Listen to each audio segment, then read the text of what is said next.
వ్యక్తిని బెదిరించినందుకు, కిడ్నాప్ చేసినందుకు, కిడ్నాప్కు పాల్పడినందుకు ఈ అరెస్ట్ జరిగింది. వల్లభనేని వంశీని అరెస్ట్ చేశారు. సత్యవర్ధన్ గతంలో వల్లభనేని వంశీపై కేసు పెట్టారు. ఆ తర్వాత కేసును ఉపసంహరించుకున్నారు.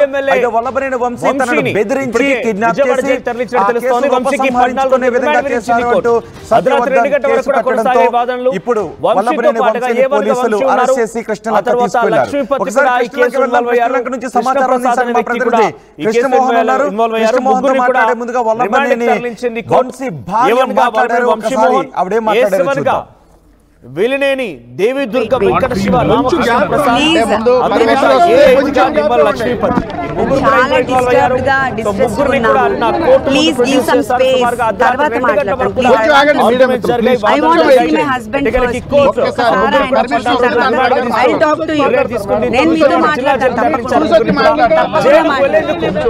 వెళ్లే ముందు ఆర్టీవీతో మాట్లాడారు. న్యాయ పోరాటం చేస్తామని వంశీ భార్య అరెస్టు వెనుక రాజకీయ వల్లభనేని వంశీపై పలు సెక్షన్ల కింద బిఎన్ఎస్ లో పలు సెక్షన్ల కింద కేసులు పెట్టారు. 141 ఆర్గ్యుమెంట్ తర్వాత విజయవాడ జైలుకు తరలించే ముందు ఒకసారి ఆర్టీవీతో కేసులు పెట్టారు. గతంలో వల్లభనేని వంశీపై మరికొన్ని కేసులు కూడా ఉన్నాయి. టీడీపీ కార్యాలయాన్ని ధ్వంసం చేస్తున్న కేసులో కూడా ఆయన నిందితుడిగా ఉన్నారు. అలాగే వేములపల్లి శ్రీనివాసులు చెందిన షాపులను అక్రమంగా కూల్చివేసిన కేసుల్లో కూడా వల్లభనేని వంశీపై కేసులు ఉన్నాయి. యార్లగడ్డ వెంకటరావుపై హత్యాయత్నానికి పాల్పడ్డారంటూ ఆయన పెట్టిన కేసులు ఇలా కొన్ని కేసులున్నాయి. వల్లభనేని వంశీపై నమోదు చేసి హైదరాబాద్ లో వల్లభనేని వంశీని అరెస్ట్ చేసి విజయవాడకు తీసుకువెళ్లారు. ప్రస్తుతం కృష్ణలంక పోలీస్ స్టేషన్ లో వల్లభనేని వంశీని విచారిస్తున్నారు. కృష్ణలంక పోలీస్ స్టేషన్ దగ్గరికి వల్లభనేని వంశీ భార్య అక్కడకు చేరుకున్నారు. కృష్ణలంక పోలీస్ స్టేషన్ దగ్గర మా ప్రతినిధి కృష్ణమోహన్ ఉన్నారు. కృష్ణమోహన్, ఏం జరుగుతుంది? వల్లభనేని అరెస్ట్ నేపథ్యంలో 144 సెక్షన్ కూడా విధించినట్టుగా తెలుస్తోంది. ఈ నేపథ్యంలో పోలీస్ స్టేషన్ దగ్గర నాయకుల దగ్గర ఎటువంటి సమాచారం ఉంది? ఏం మాట్లాడుతున్నారు? జోడించారు. ఇక ముగ్గురిని అరెస్ట్ చేశారు. ముగ్గురిని కోర్టును ప్రొడ్యూస్ చేసి 14 రోజుల రిమాండ్ విధిస్తూ విజయవాడ జైలు తరలించారు. మరిన్ని అప్డేట్స్ రాజేష్, ఏం జరుగుతుంది వల్లభనేని వంశీ విషయంలో? ఆల్రెడీ జైలుకు తరలించారు. 14 రోజుల రిమాండ్ విధించారు. కూటమి ప్రభుత్వం ఏర్పాటైన తర్వాత బహుశా ఆయన రెండో ఎమ్మెల్యే, మాజీ ఎమ్మెల్యే ఆయన జైలుకు తరలించామని సత్యమణి కూడా ఇక్కడికి చేరుకున్న పరిస్థితి అయితే ఉంది. అలాగే మాజీ ఎమ్మెల్యే జగన్మోహన్ రావు గారు ఇక్కడ చేరుకున్న పరిస్థితి. వైసీపీకి సంబంధించిన కీలక నేతలందరూ కూడా ఇక్కడికి వచ్చిన పరిస్థితి అయితే మనం చూస్తున్నాం. సో వాళ్ళు కూడా చాలా సేపటి నుంచి వెయిట్ చేస్తున్నారు.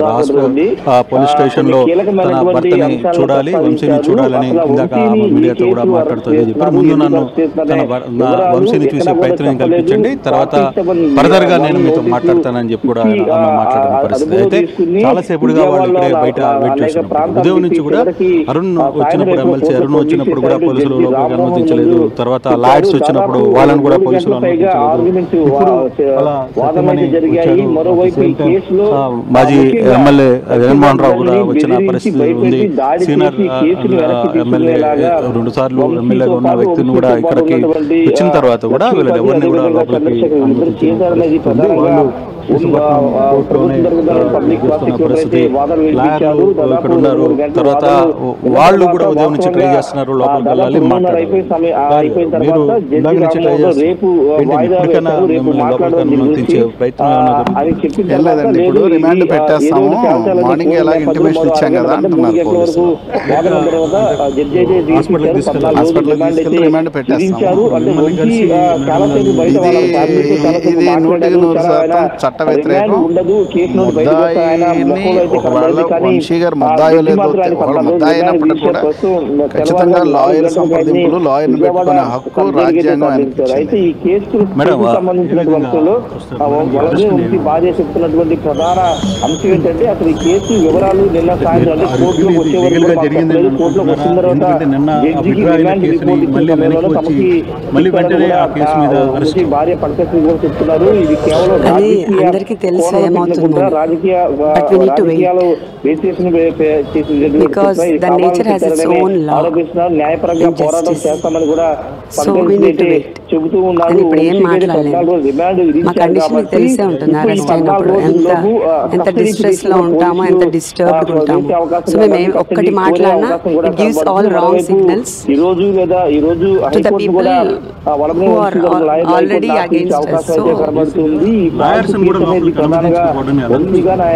So that I don't know, because ఇవన్నీ మాకు చాలా కొత్తగా ఉన్నాయి. We are not exposed to all these things. ఏదైనా ఆయనే చూసుకునేవాళ్ళు. So this is the first time నేను బయటికి రావడం కూడా. సో అనుమతిస్తే బాగుంటుంది, మాకు కొంచెం కంఫర్టబుల్ గా ఉంటుంది. అంటే పొద్దున ఆయన అరెస్ట్ చేశారు ఇంటి దగ్గర, అది నేను కాదని చెప్పట్లేదు. బట్ అరెస్ట్ చేసిన తర్వాత మమ్మల్ని ఆపి మా కార్ అది చెక్ చేశారు. సో తర్వాత 1.5 hours రానిలేదు దగ్గరికి. 1.5 hours అయిపోయింది కాబట్టి వీఆర్ డిస్టర్బ్డ్ అండ్ వరీడ్. ఏమైంది ఆయనకి, ఎందుకు రానివ్వట్లేదు? ఇప్పుడు మామూలుగా మెడికల్ చెకప్ కి చేయాలి, తర్వాత కోర్టుకి తీసుకెళ్తారు. నాకు ఉన్న కొంచెం నాలెడ్జ్ లో it should happen like that కదా. అందుకోసం మేబీ ఇప్పుడు అది కనీసం ఆయన బాగున్నారు, ఏమి ఇబ్బంది లేదని కనీసం మా లాయర్ గారని చూస్తే మాకు కొంచెం హ్యాపీగా ఉంటుంది. ఎందుకంటే సడన్ గా స్టాప్డ్. సో మనకి కొంచెం వరీడ్ గా ఉంది, ఎలా ఉన్నారు ఏంటి అని.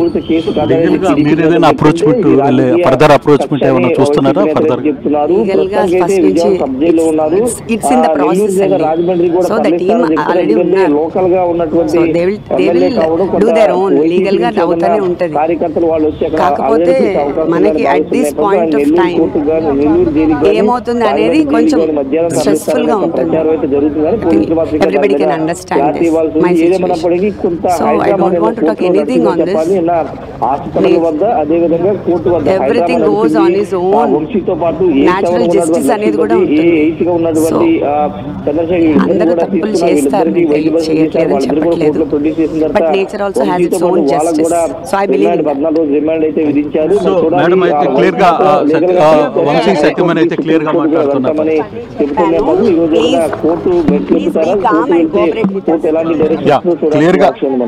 క్లియర్ గా ఒకటి అయితే చెప్తున్న పరిస్థితి అయితే మనం క్లియర్ గా చూస్తున్న నేపథ్యం అయితే మనం చూస్తున్నాం. ఇక్కడ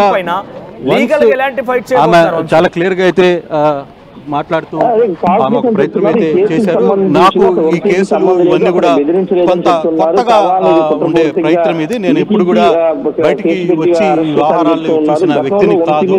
కానీ ఉదయం నుంచి జరుగుతున్న పరిణామాలు, ఉదయం నుంచి జరుగుతున్న అరెస్టు, తర్వాత ఫర్దర్ గా జరుగుతున్న ఆయన పికప్, ఇవన్నీ కూడా చూసిన తర్వాత కొంత డిస్టర్బ్ అయిపోయాను నేను. నాకు కొంత టెన్షన్ కూడా జరుగుతుంది. నన్ను అర్థం చేసుకోండి అని ఆమె మాట్లాడే ప్రయత్నం అయితే. కానీ ఎప్పటికైనా ఒక ఇష్యూస్ లో ఏ తప్పులు జరిగినప్పుడు కావచ్చు, ఒప్పులు జరిగినప్పుడు కావచ్చు, వ్యవహారం మీద ఫర్దర్ గా కొంత ప్రతి దానికి ఒక టైం ఉంటుంది, దాని ప్రకారం నడుచుకోవాలి. అంతేగాని కాదు అనేది వాళ్ళు మాట్లాడుతున్న పరిస్థితి.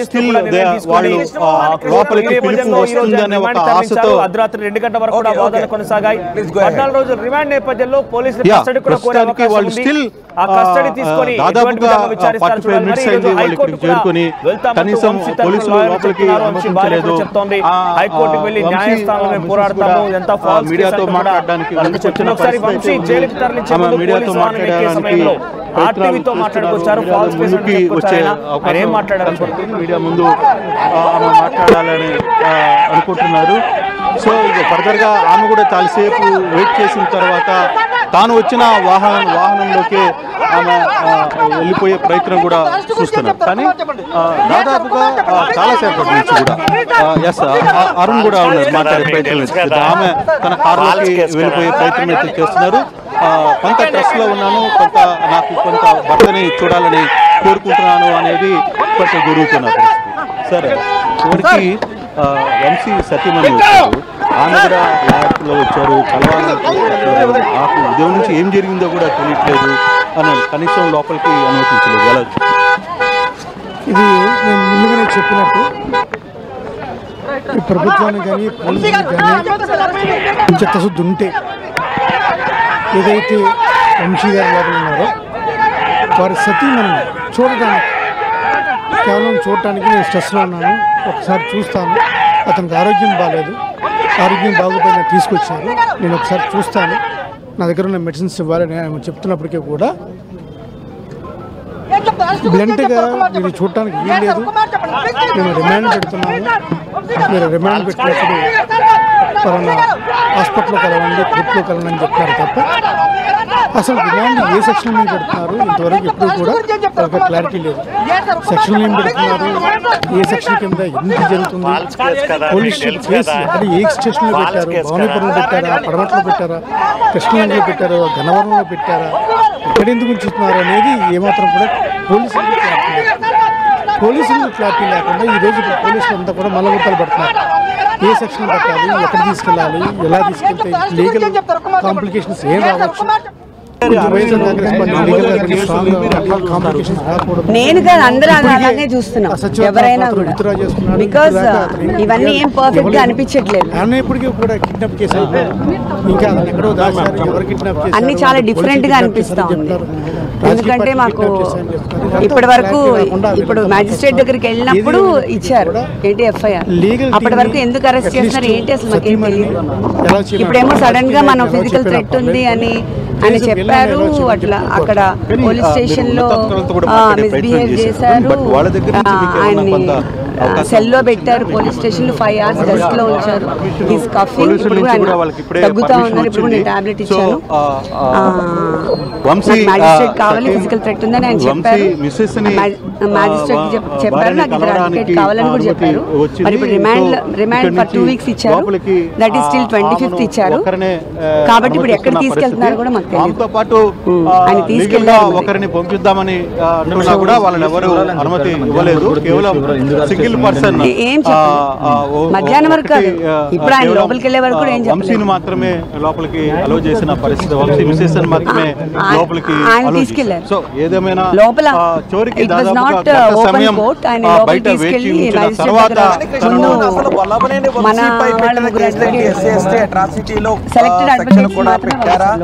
లేకపోతే బిఎన్ఎస్ లో అయితే 140 subsection 1 kidnap, extortion, criminal intimidation ఈ సెక్షన్ కింద పెట్టారు, పెట్టారా?